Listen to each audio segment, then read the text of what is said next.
Salam əziz müəllimlər, bizim bugünkü verilişimiz coğrafiya fənninə həsr olunur. Biz bugün Şərafət Hüseynlinin təqdimatında Azərbaycanın fiziki coğrafiyası mövzusuna dair müxtəlif test tapşırıqlarının izahı ilə tanış olacağıq.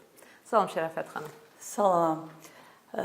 Mən də bugün təhsil tibinin mənə verdiyi imkandan istifadə edərək bütün coğrafiyaçıları buradan salamlayıram və onlara qarşıda gələn sertifikasiya imtahanını uğurla vermələrini arzu edirəm. Ümid edirəm ki, onlar hamısı yaxşı nəticələrlə bu imtahanı başa vurarlar. Təşəkkür edirik. Şərafət xanım, Azərbaycanın fiziki coğrafiyası mövzusu hansı məzmun sahəsində yer alıb? Azərbaycan fiziki coğrafiyası təbiət məzmun sahəsinə aiddir və bütün imtahanlarda bu kursa aid xeyli sual və tapşırıqlar verilir. Təşəkkür edirəm məlumat üçün. Gəlin test tapşırıqlarının izahına keçək. Deməli, Azərbaycanın fiziki coğrafiyası məlumdur ki, burada hansı mövzular var? Yəni, çox geniş mövzulara əhatə edir. Bu mövzulardan birinci Azərbaycanın coğrafi mövqeyi, sonra onun relyefi, relyefdə eksogen və endogen relyef formaları, Azərbaycanın geoloji quruluşu və faydalı qazıntıları, Azərbaycanın iqlimi, onun iqlim tipləri və iqlim xüsusiyyətlərinin ərazi üzrə paylanması, daha sonra Azərbaycanın çayları, gölləri və digər su hövzələri, sonra bitki örtüyü, torpaq örtüyü və landşaftları və nəhayət Azərbaycanın fiziki coğrafi rayonları mövzularını əhatə edir və biz bugünkü test tapşırıqlarımızda çalışmışıq ki, bu mövzuların hamısı əhatə olunsun. Beləliklə, birinci mövzumuza nəzər salaq. Bu mövzu göründüyü kimi Azərbaycanın iqliminə həsr olunmuş bir test tapşırığıdır. Burada nə soruşulur? Eyler-Venn diaqramına əsasən uyğun bəndləri müəyyən edin. Birinci A. Zaqatala-Lahıc fiziki coğrafi rayonunda yayılmışdır. Deməli, növbəti xəritəyə baxaq. Bu xəritədə, yəni müəllimlərimizə məlumdur ki, Azərbaycanın iqlim tiplərinin yayılması xəritəsinə əsasən bu suala onlar daha dəqiq cavab verə bilərlər. Göründüyü kimi Zaqatala-Lahıc rayonu, fiziki coğrafi rayonu bu hissəni əhatə etdiyi üçün, burada həm mülayim isti iqlim, həm də soyuq iqlimə rast gəlinir. Deməli, A bəndi buradakı ikinci bəndə aid olacaq. 2A-dır. Böyük Qafqaz təbii vilayətində rast gəlinir. Böyük Qafqaz təbii vilayəti də böyük bir ərazini əhatə etdiyi üçün burada bütün iqlim tiplərinə rast gəlinir. Bizim tapşırıqda verilən hər üç iqlim tipi burada rast gəlindiyi üçün o dördüncü bəndə aid olunacaq. Yəni, dördüncü bənd olacaq B.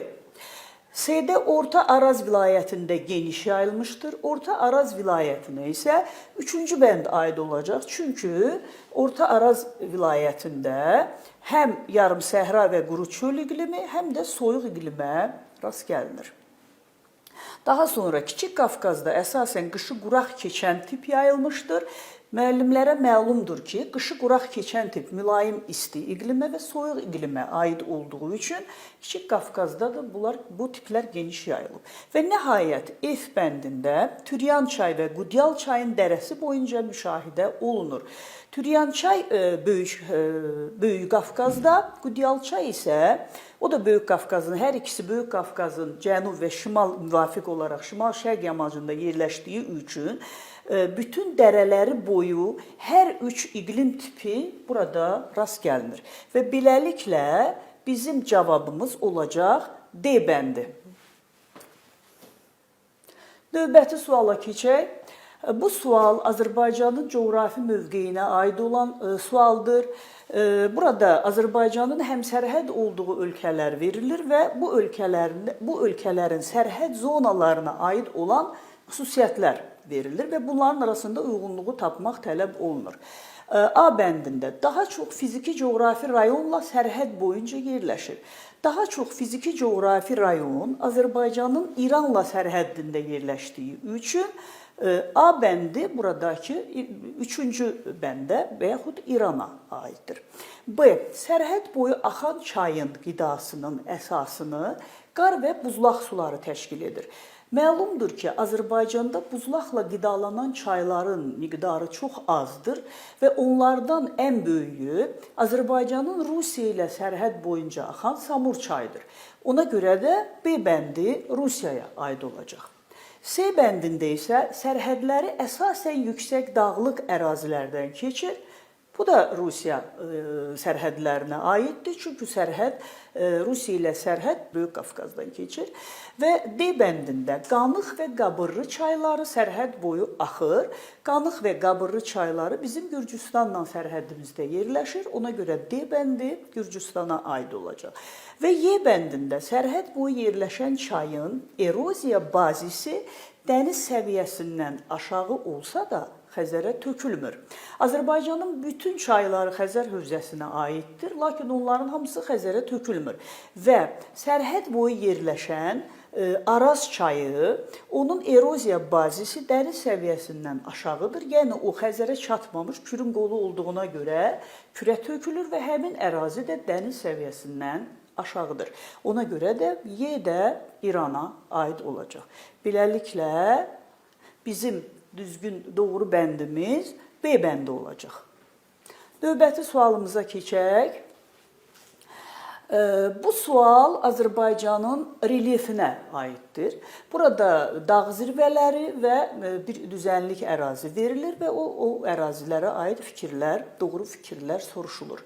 Deməli, sualımız belədir.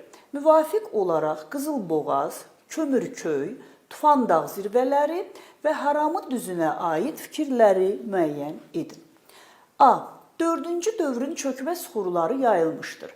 Məlumdur ki, Azərbaycanda 4-cü dövrün çökmə süxurları yalnız düzənlik ərazilərdə yayılıb.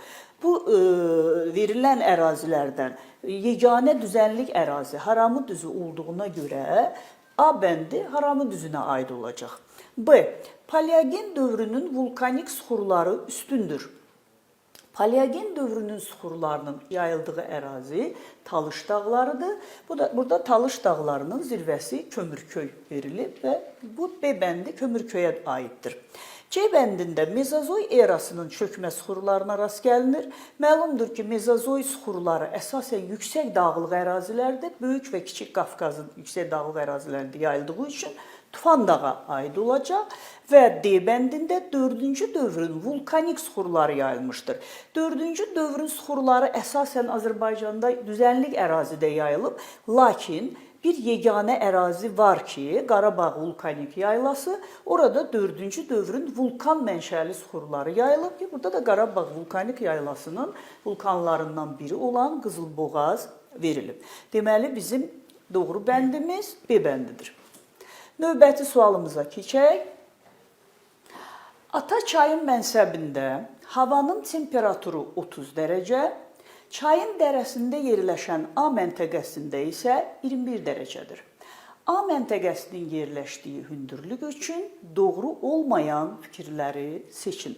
Göründüyü kimi bu sual kompleks bacarıqları və kompleks mövzuları əhatə edən bir sualdır.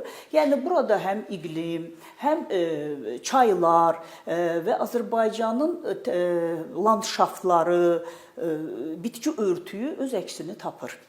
Birinci bənddə və bir də bu sualın xüsusiyyəti ondan ibarətdir ki, burada doğru deyil, yəni yanlış olan cavablar soruşulur ki, bu da müəllimlərdə xüsusi diqqət tələb edir. Birinci bənddə dağ-meşə landşaftı formalaşır. Deməli, bu sualı həll etmək üçün müəllimlər birinci A məntəqəsinin hansı hündürlükdə yerləşdiyini tapmalıdırlar. Bunun üçün isə onlar temperatur, yəni A məntəqəsi, Ata çayın mənsəbindəki temperaturla A məntəqəsinin yerləşdiyi hündürlük arasında temperatur fərqini tapmalıdırlar. Yəni 30 ilə 21-in fərqi bizə 9 dərəcəni verir. Bundan sonra isə müəllimlərə məlum olan qanuna uyğunluğa əsasən, yəni o qanuna uyğunluq nədən ibarətdir? Hər 1000 metr biz yüksəkliyə qalxdıqca temperatur 6 dərəcə aşağı düşür və ona görə də buna əsaslanaraq müəllimlər belə bir tənasüb quracaqlar. Yəni 1000 metrdə temperatur 6 dərəcə düşürsə, bizim bu aldığımız fərq qədər, yəni 9 dərəcə temperatur hansı hündürlükdə azala bilər. Və 1500 metr hündürlüyü alırıq və bizə məlum olur ki, A məntəqəsi 1500 metr hündürlükdə yerləşir. Və bu hündürlüyə əsasən biz əvvəlcə A məntəqəsinə aid olan doğru cavabları müəyyən edirik. Sonra isə o doğru cavabları buradan istisna edib çıxmaqla yanlış cavabları, yəni test tapşırığının doğru cavabını müəyyən edirik. Birinci, dağ-meşə landşaftı formalaşır.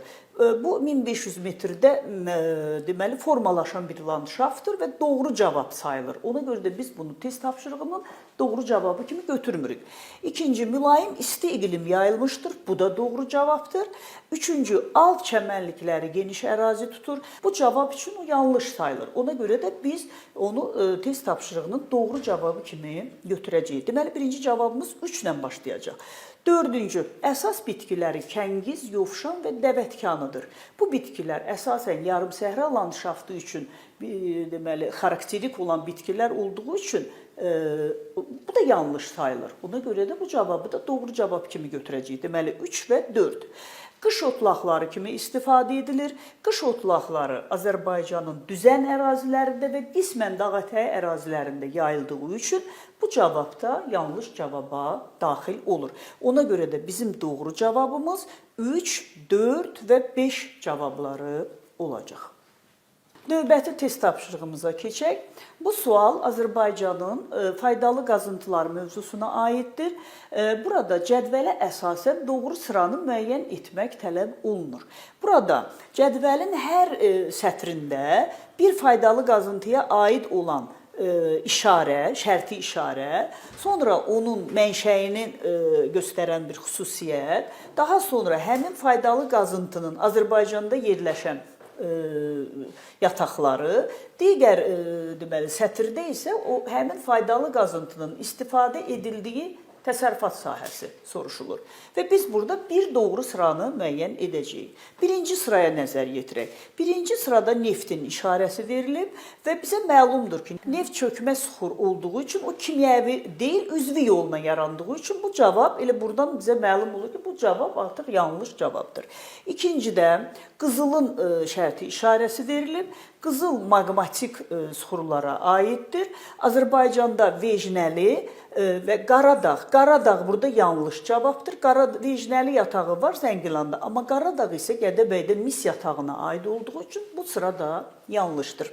Üçüncü, mərmərin işarəsi verilib. Mərmər metamorfik suxurlara aiddir. Quba və Şərur rayonlarında onun yataqları var. Yalnız şüşə istehsalında deyil, tikinti materialı kimi istifadə edilir. Ona görə də yanlış cavabdır.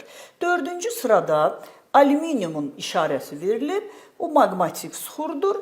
Zəylik və alunit dağda yataqları var. Lakin qara metallurgiya deyil, əlvan metallurgiyada istifadə olunur. Ona görə də bu da yanlış cavabdır. Və nəhayət 5-ci sırada duzun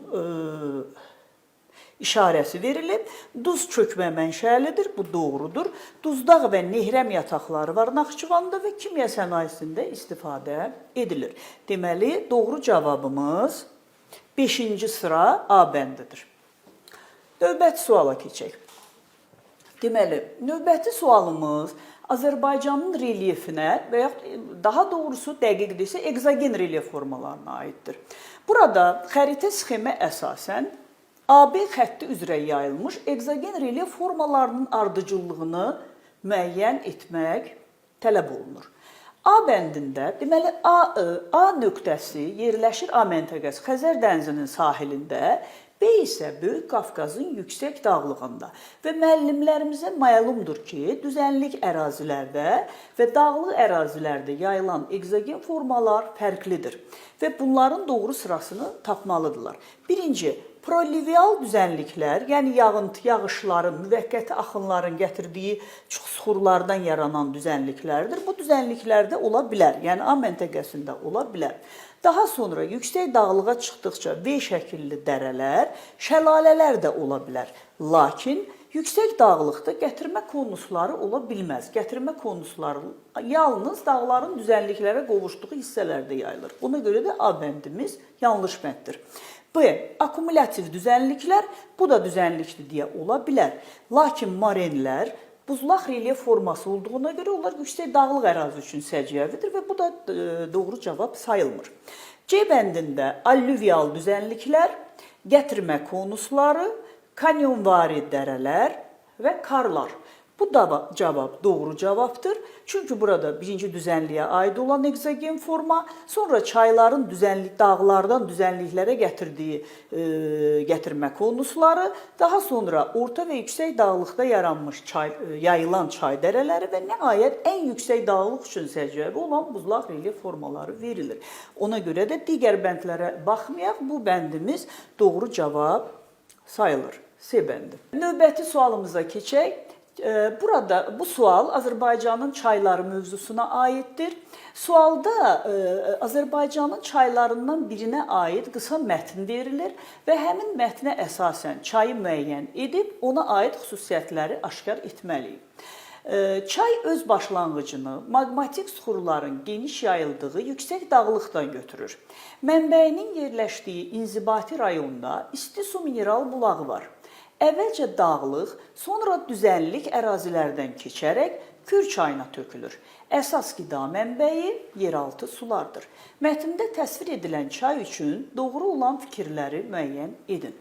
Mətnə nəzər salsaq, burada söhbətin isti su mineral bulağının yerləşdiyi rayondan getdiyini görürük və hamıya məlumdur ki, isti su bulağı Kəlbəcər rayonunda yerləşir.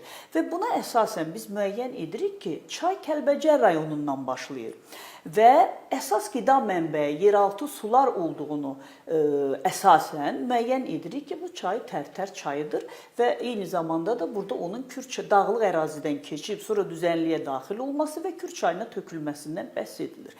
Və buna görə müəyyən edirik ki, bu dəqiq olaraq Tərtər çayına aiddir. Tərtər çaya aid olan xüsusiyyətlərə nəzər salaq. A bəndində Murovdağ və Şahdağ silsilələrindən keçir. Bu yanlışdır. Bu silsilələrin heç birindən Tərtər keçmir. B. Çayın mənbəyi Bərdə, mənsəbi isə Tərtər rayonunda yerləşir.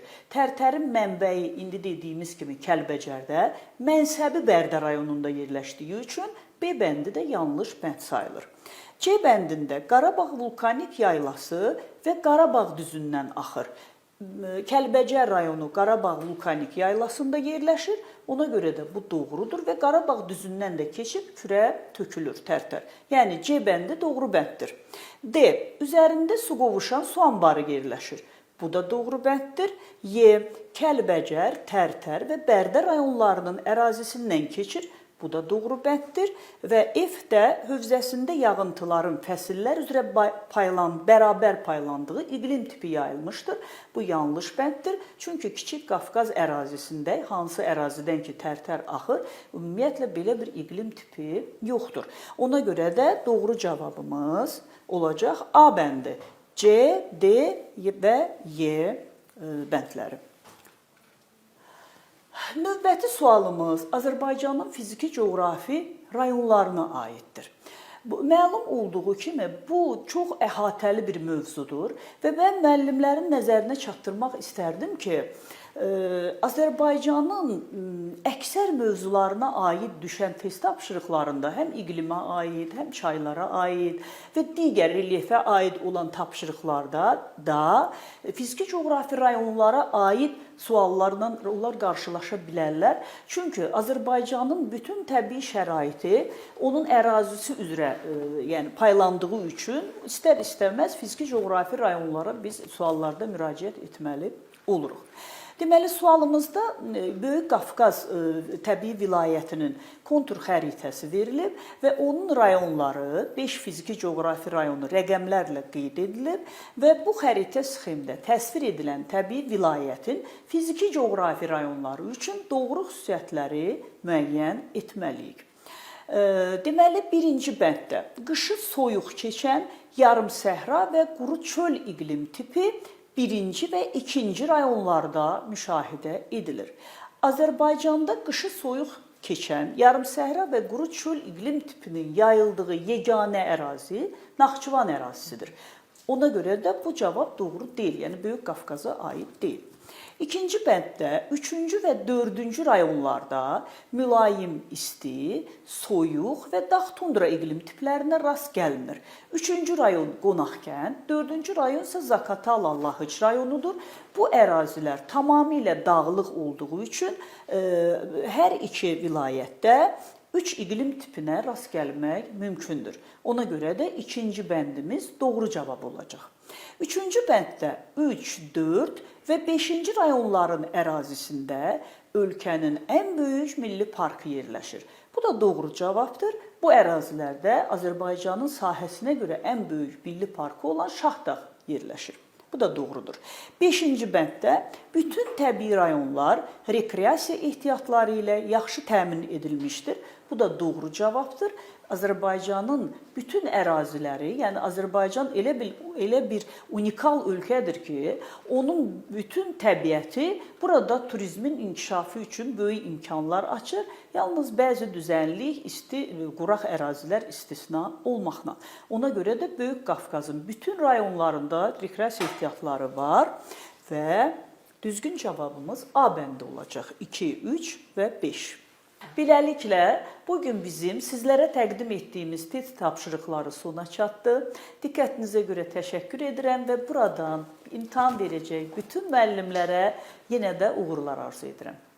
Şərafət xanım, ətraflı izahınıza görə biz sizə təşəkkür edirik. Ümid edirik ki, müəllimlər üçün faydalı olacaq. Sağ olun, təşəkkür edirəm. Əziz müəllimlər, biz bugünlük verilişi yekunlaşdırırıq. Növbəti buraxılışlarda görüşənə qədər.